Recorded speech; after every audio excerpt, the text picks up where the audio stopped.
మద్యంపై కొత్తగా మాదక ద్రవ్యాల నియంత్రణ సుంకం వసూలు చేయనున్నట్టు ఎక్సైజ్ ప్రొవిషన్ శాఖ సంచాలకులు నిశాంత్ కుమార్ తెలిపారు. దీని ద్వారా వచ్చే 100 కోట్లను గంజాయి, డ్రగ్స్ వినియోగంపై ఉక్కుపాదం మోపే చర్యలకు వినియోగిస్తామన్నారు. దీంతో పాటు మద్యం వ్యసన విముక్తి కౌన్సిలింగ్ కేంద్రాల ఏర్పాటుకు ఉపయోగిస్తామన్నారు.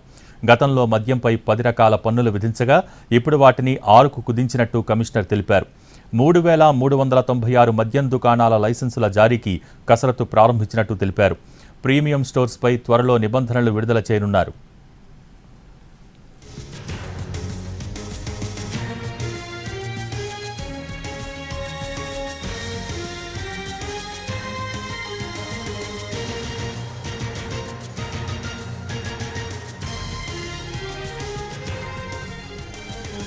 మద్యంపై కొత్తగా మాదక ద్రవ్యాల నియంత్రణ సుంకం వసూలు చేయనున్నట్టు ఎక్సైజ్ ప్రొవిషన్ శాఖ సంచాలకులు నిశాంత్ కుమార్ తెలిపారు.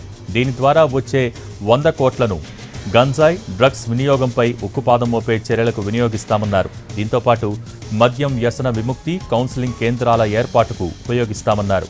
గతంలో మద్యంపై 10 రకాల పన్నులు విధించగా ఇప్పుడు వాటిని 6కు కుదించినట్టు కమిషనర్ తెలిపారు. 3,396 మద్యం దుకాణాల లైసెన్సుల జారీకి కసరత్తు ప్రారంభించినట్టు తెలిపారు. ప్రీమియం స్టోర్లపై త్వరలో నిబంధనలు విడుదల చేయనున్నారు.